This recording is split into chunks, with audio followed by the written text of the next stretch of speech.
Let's move on to another game. Another game that's very, very important, and we'll get to the Patriots one after the break here. But let's talk about the Tampa Bay Buccaneers and the Carolina Panthers. So Brady and the Bucs are looking to actually clinch the NFC South in this game on Sunday. They have a chance to do it. Not having a below 500 record at the 7-8, playing against Carolina, who they lost to.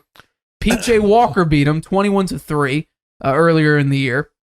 I don't know if those remember the very beginning of that game. Mike Evans dropped a wide open, what would have been touchdown pass from Tom Brady. It would have been like 68 yards or something like that, 65 yards. He dropped it. Even with that, they wouldn't have won, though. Yeah, you're right. Even with that. But it was a motivation thing. They had to get something going. Their season was falling apart at that point. They lost the Steelers, and it was the whole mess. They are somehow 3-point favorites. Do you think the Buccaneers can get a win and clinch the NFC South, securing a home playoff game, what would be against the Dallas Cowboys? Yes. Why do you think that? Because they have to win. This is a big game for them. I think they'll be up for it. I think Carolina is up and down, and I do think that Tom Brady will bring his A game to this game.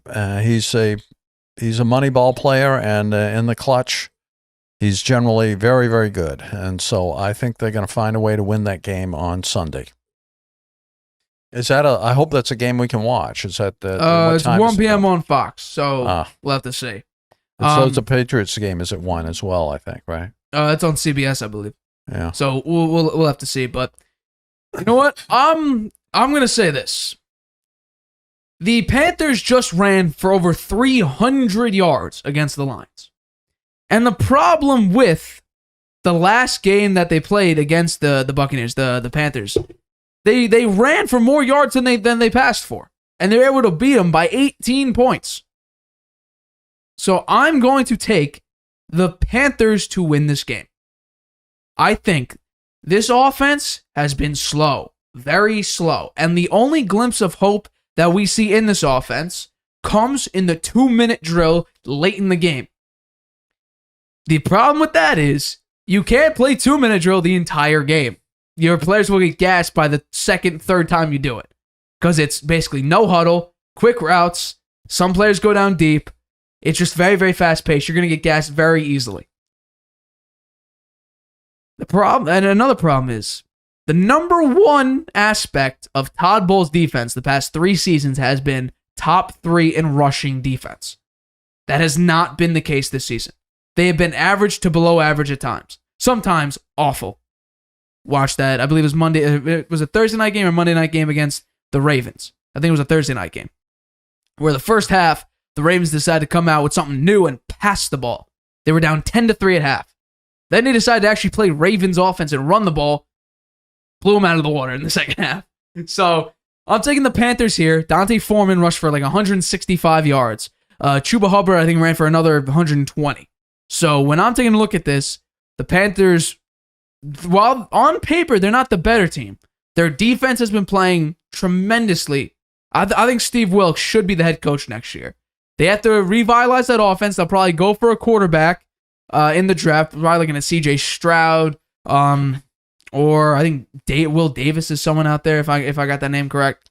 So I'm taking a look at this. Mm-hmm. I think that the Bucs will stack it up in the middle and stop the run and make Darnold beat him through the air. And I think with that strategy, they got a very good chance to beat the Panthers.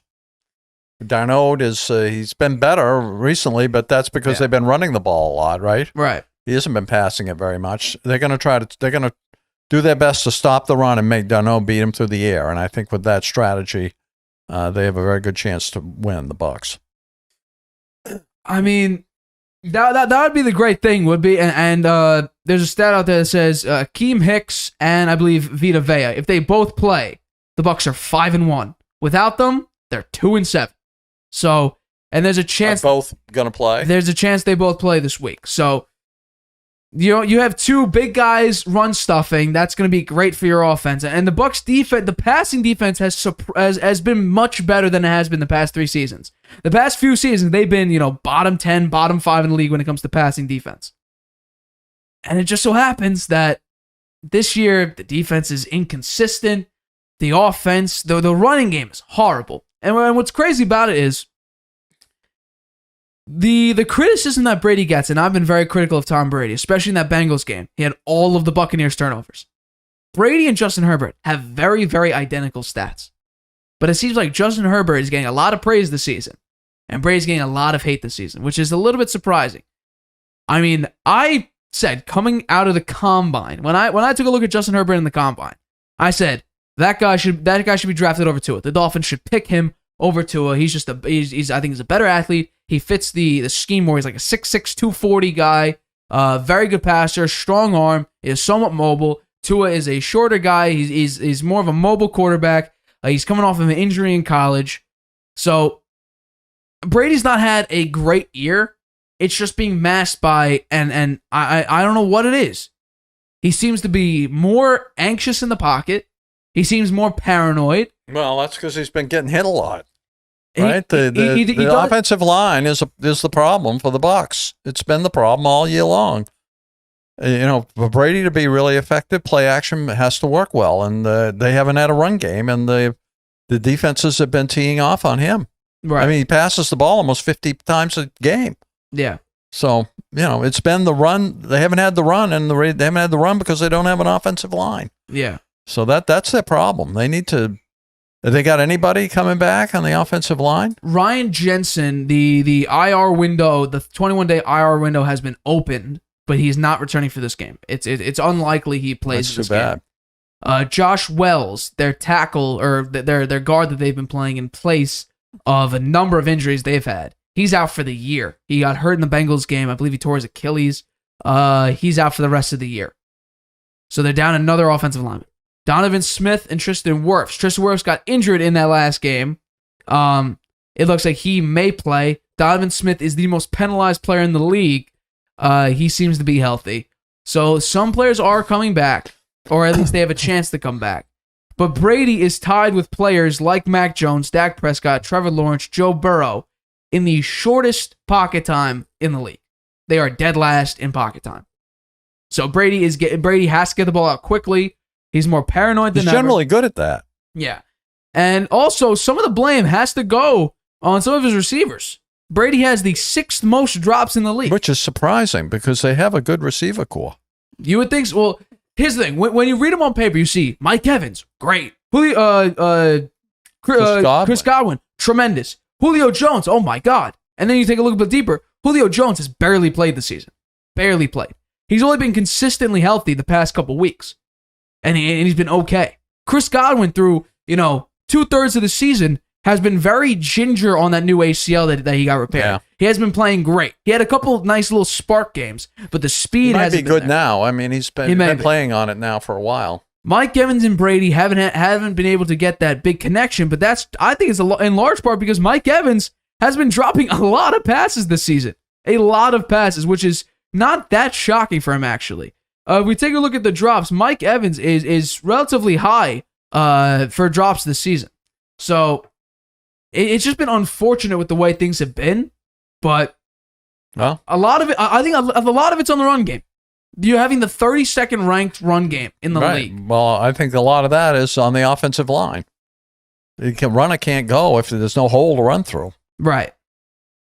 But so the Bucs have a chance here. They can win the division by winning this game. It all comes down to Sunday. We'll see what they do. I think they'll come out strong. I think they'll make Darno beat him, and I don't think he's capable of it. So what would you get the final score? I don't have a graphic here for the final score. I think it'll be close. Well, obviously they've been close all season. So what would you give it? 24-17. I'm going even lower than that. I'm saying 17-14 Panthers over Bucs. Because I just can't see it. Wow. I can't see it. And another thing I have to point out with this Bucs team is that I'm going to try to bring it up here. Their past, you know what? I might be high on my score too. I'd say it's 20-17. Okay. Let's see. I'm gonna get this up here. 1, 2, 3, 4. The last 4 of their 5 wins have come on last game scores, last second scores, whether it be overtime field goals. The only game that wasn't a last in the past 5 games was the Seahawks game, where they actually ran the ball for 161 yards. Other than that, it was the comeback against the Rams, the 8-second touchdown. Then you had the come from behind win against the Saints, 17-16. And then you go out and beat the Cardinals 19-16 in overtime with Trace McSorley as their quarterback. So it's interesting. They have not had a good record this year, but they beat the Saints twice. That's because the Saints have had, Jameis Winston came in the first time, and I was told that Jameis Winston would be great this year, dark horse MVP candidate. And they never let him play after he got well. After he recovered from his injury, they wouldn't put him back in there. I don't understand that. I mean, the way he looked early in the year just wasn't good. Andy Dalton isn't the one that's going to take you to the promised land. But I don't think Jameis Winston's that much better. Truthfully, you can't find out if he's not out on the field. I mean, no, Andy Dalton has played better than Jameis Winston. I mean, Jameis Winston didn't play much at all this year. He played 3 games, had 63.5% completion percentage, 850 yards, 4 touchdowns, 5 interceptions. Not great. Passer rating of 79.5. How about Dalton? How's he done? 17-8 touchdown interceptions, 2,500 yards, 66% completion percentage in 12 games. What's his quarterback rating? 95.7. And what was Winston's? 79.5. Yeah, well, he only played 3 games. Should have let him play more. I don't know why they wouldn't put him in. He wasn't good. Why not put him in the last couple games of the season? They ain't doing anything. The Saints are done. The Saints have a chance to make the playoffs here. They're still in playoff contention, which is crazy. They need, they need everything to happen. Yeah, they need everything in their power to happen. But so it's very, very unlikely that the Saints make the playoffs. But another thing, this team. Another aspect of their offense or of their defense was, in the red zone. They would go. The teams would go easily between the 20s. But when you get into the 20s, you're kicking more field goals than you're scoring touchdowns. This season, the offense is 21st in the red zone, and on offense, and on defense they're ranked 23rd. So teams are getting touchdowns more than they're getting field goals this year when it comes to getting in the red zone. So. A saving grace is that they're actually the defense is ranked 6th in third down percentage. So they're stopping teams on fourth down or on third down generally. So I'm still picking the Panthers here. I just the way the Bucs have been playing, this should be a must win. This should be an easy win for them. And last year, the way Brady was playing, this definitely would be a win. You're taking a look at it. This would probably be a 35-23 game. It's just not that way anymore. The Bucs have only scored above 23 points once, and they've only made it to over 20 or 20 or more six times. And they are 3-3 in those games. So, I mean, it's just bad. Yeah, well, we'll see what happens on Sunday. I'm taking the Buccaneers to take the L. I'm taking the Buccaneers to get the W.